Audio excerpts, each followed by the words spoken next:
Praise the Lord. R1 யாரு R1 இருக்கிறீங்க ரெட்மின்னு சொல்லி praise the Lord.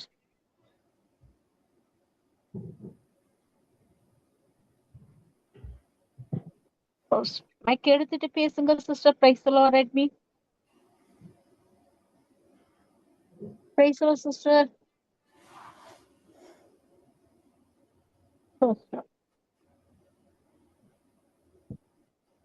praise the Lord Samuel. praise the Lord.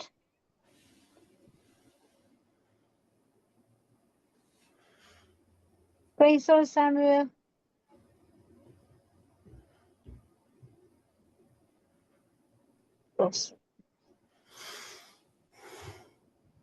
praise the Lord. praise the Lord Samuel. யாருங்க Samuel? praise the Lord brother. praise the Lord. Praise the Lord sister. Praise the Lord sister Subha. praise the Lord sister. நீங்க மகேந்திரனை ஆட்ட கொடுங்க. Okay. God bless you. Okay. Okay. Thank you. God bless you.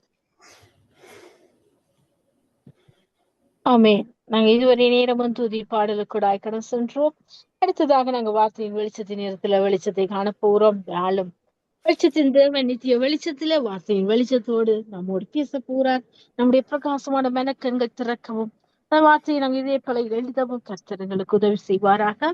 அவையானவர் வெளிப்பாடுகளை கற்றுத் தருவாராக. இந்த நாள் முதலாவது செய்தி எடுத்து வருகிறார்கள். தங்களோட மூத்த ஊழியர் மகேந்திர ஐயா அவர்கள் இணைப்பிற்கும் ஊழியரை அழைப்புகள் கொண்டு வந்து நாங்கள் வார்த்தையின் வெளிச்சத்திலே வெளிச்சத்தை காணப்போகிறோம். நித்திய வெளிச்சத்தில் நித்திய வெளிச்சத்தை காணப்போம். பிரைஸ் லார்ட் ஐயா. Praise Lord sister. Praise Lord. Praise Lord ஐயா. கர்த்தராகிய இயேசு கிறிஸ்துவின் நாமத்தினால நித்திய வெளிச்சத்தின் நேரத்தில் வார்த்தையின் வெளிச்சத்தின் பகுதியில் உங்களை நான் வாழ்த்தி வரவேற்கிறேன். வெளிச்சத்தை காண ஆவலாயிருக்கிறோம் ஐயா. எடுத்து வாருங்கள். ஆமென். ஜெபம் செய்வோம். அன்பான பரலோக தகப்பனே சுவாமி, சங்கமா வானொலி நித்திய வெளிச்ச நேரத்திலே ஒரு முதலாவது செய்தியை கொடுக்க கிருபை செய்தவரே, அந்த கிருபைக்கா நன்றி ஐயா. நான் இடது பக்கம் வார்த்தையின் வெளிச்சம் இந்த சங்கமானியை பாதுகாத்து ஓடிக்கொண்டிருக்க கிருபை செய்கிறது. அடுத்த இரண்டாவது கேள்வியை நான் கேட்கிறேன். இந்த நித்திய வெளிச்சத்தின் ஒளியும் வார்த்தையின் வெளிச்சத்தின் யார் என்று நினைக்கிறீர்கள்? நான் கேட்கிற கேள்வி, நித்திய வெளிச்சத்தின் ஒளியும் வார்த்தையின் வெளிச்சத்த ஒளியும் தான் பாதுகாத்து போகின்றால் அவர்கள் யார்? நீங்கள் தான். அதாவது வார்த்தையை கொடுக்கும் தாசர்கள், துதி ஆராதனை சோஸ்திர பாடல் எடுக்கும் தேவ பிள்ளைகள், கவிதை வாய்க்கும் சகோதரிகள், பாட்டு பாடுற சகோதரிகள், நிகழ்ச்சி நடந்த சகோதரிகள், இவர்கள் தான் ஒன்று சேர்ந்து அந்த சங்கம வானொலியை உலகத்துக்கு வேகமா ஓடச் செய்கிறார்கள். அதாவது இந்த வார்த்தையுடைய தாசர்கள் தாழ்ந்த கூட பிள்ளைகளால் சங்கம வானொலி சோர்ந்து போகாமல் பாதுகாப்பது வார்த்தையின் வெளிச்சம் நித்திய வெளிச்சம் நீங்கள் தான். கவனமா காச்சு. அப்படியா? நீங்க உங்களுடைய ஊழியம் தான் எங்களுக்கு தேவை. சரி, அடுத்தது எபிரேயர் 12:1 நீங்கள் நியமித்திருக்கிற இடத்தில் பொறுமையோடு ஓடக்கிறோம். பொறுமையோடு ஓடுறது இப்ப பொருளாம் ஸ்பீடா தான் ஓடுவாங்க. பாருங்க, கர்த்தர் நாம் ஒவ்வொருக்கென்று ஒவ்வொரு வகையான திட்டத்தை நியமித்திருக்கிறார். நமக்கு நியமித்திருக்கிற ஓட்டத்தில் நாம் பொறுமையோடு ஓட வைக்க வேண்டும். சில பேர் தலைவரிக்கு ஓடுவார்கள், சிலர் உணர்ச்சி பட்டு திருட்டு வேகமா ஓடுவார்கள், சிலர் ஆரம்பத்தில் முயலப்போல் ஓடி பாதியில் தூங்கி விடுகிறார்கள், சிலர் பகட்டாக ஓடி முழுவதும் விலாசம் தெரியாமல் போகிறார்கள். எனவே நீ நீடிய பொறுமை என்பது ஆவியின் கனிகளில் ஒன்று மட்டுமல்ல, கிறிஸ்துவின் தெய்வீக சுபாவங்களில் ஒன்று. இயேசு கிறிஸ்து நீடிய பொறுமை நமக்கு முன்மாதிரியானது மட்டுமல்ல, நம்மை ஆச்சரியப்படுத்துவதாக இருக்கிறது. சிலுவை எவ்வளவு பொறுமையாக சாய்த்து யோசித்து பாருங்கள். வேதத்திலே அநேக பரிசுத்தவான்கள் ஓட்டத்தை நான் சீர்தூக்கும் பார்க்கும் போது அவர்கள் எவ்வளவு பொறுமையோடு ஓடினார் என்பது அறியலாம். யோபுவின் பாடுகள் மத்தியிலும் அவருடைய பொறுமை நம்மை மெல்சிக்க வைக்கிறது. கர்த்தருடைய நாமத்தினாலே பேசின தீர்க்கதரிசிகளை துன்பப்படுதலுக்கும் நீடிய பொறுமைக்கும் வைத்துக் கொள்ளுங்கள். அதாவது இயேசுவை நோக்கி நியமித்துக்கிற உலகத்தில் பொறுமையா ஓட கடவோம். பாருங்கள், இந்த பொறுமையா ஓட கடவோம் எனக்கு ஒரு சிந்தனை வந்து இருந்தால் 2 தீமோத்தேயு 4:7 நல்ல போராட்டத்தை போராடினேன், ஓட்டத்தை முடித்தேன், விசுவாசத்தை காத்துக்கொண்டேன். விசுவாச ஓட்டம் ஆவிக்குரிய ஓட்டம். ஆவி, ஆத்மா, சரீரம் ஒன்றிணைந்து ஓட்டத்தை ஓடும் பொழுது ஒரு நல்ல ஒரு ஓட்டம் ஓடலாம்.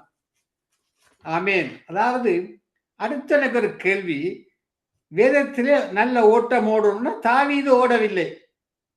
தாவீது பல்கனையில் நின்றான், அழகிய வண்ணாத்தி பூச்சியை கண்டான், பாவம் செய்தான். அவன் தான் செய்த பாவத்துக்காக அரண்மனையை விட்டு ஓடவில்லை. பவுல் நல்ல ஓட்டத்து ஓடினார். ஆனா தாவீது பொறுமையோடு, நல்லா கவனிங்கோ, அவன் செய்த பிள்ளைதான் ஒத்துக்கொண்டான். பொறுமையோடு அறைக்குள் சென்றான், முழங்கால் படியிட்டு கதறினான், தேவனை நோக்கி 51 சங்கீதத்தை மனதுக்கோடு பாடி போராடினான். என்ன பாடு, அந்த வசனங்களை பாருங்கள்.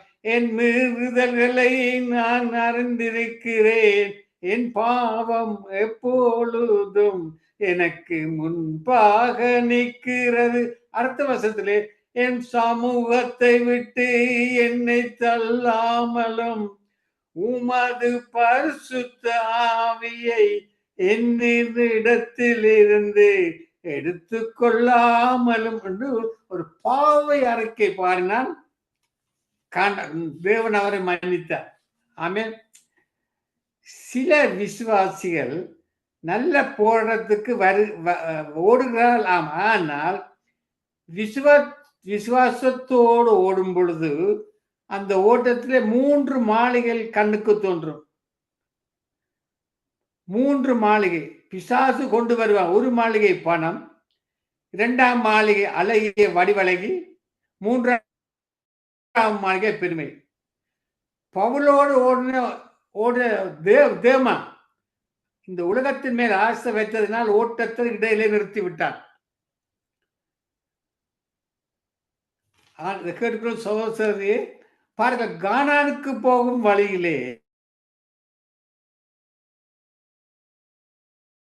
23,000 பேர் ஒரே நாளில் பாவத்தில் விழுந்தபடியால் ஓட்டத்தை முடிக்க இயலாமல் போனார்கள்.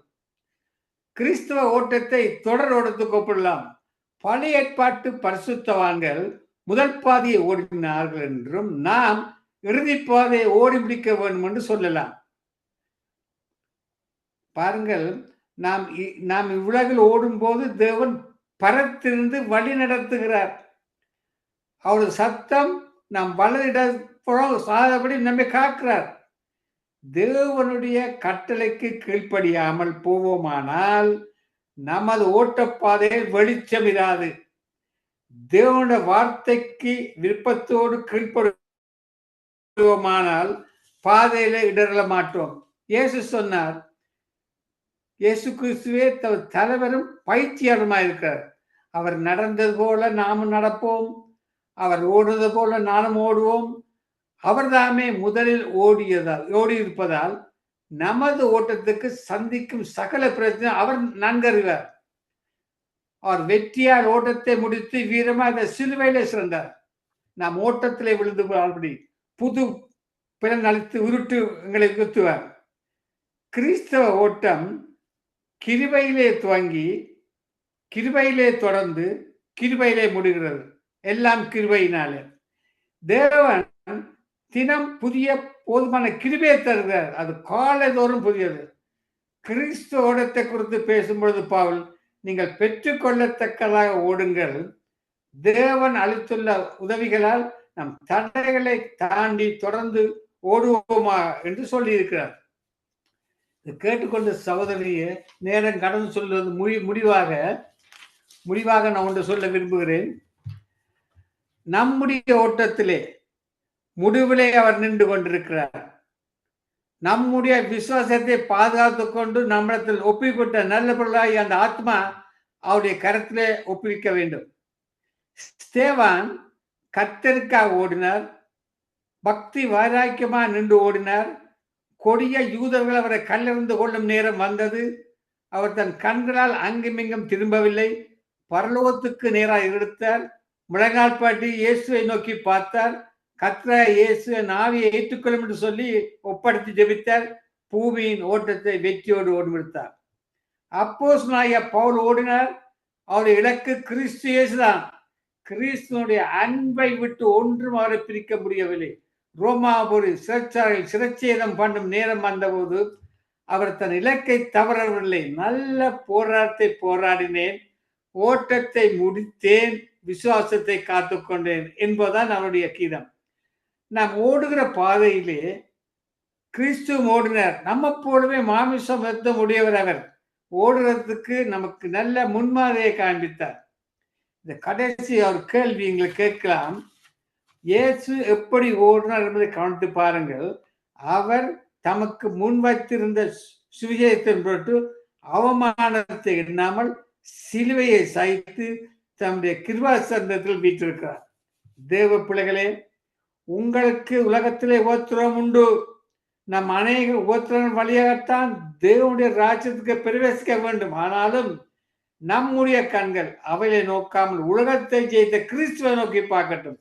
ஆமென். கடைசி ஒரு கேள்விகளை கேட்கலாம். ஐயா, நான் நல்ல ஒரு ஓட்டத்தை ஓடுகிறோம், எங்களுக்கு என்ன பரிசு கிடைக்கும் என்று கேட்டிருக்கலாம்.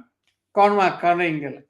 நாம் அக்கறைக்கு சேரும் பொழுது அங்கே நமது விசுவாசத்தை முடிக்கிறவருமாய இயேசு கிறிஸ்து தேவ ஆட்டுக்குட்டியை முகமுகமாய் காண்போம்.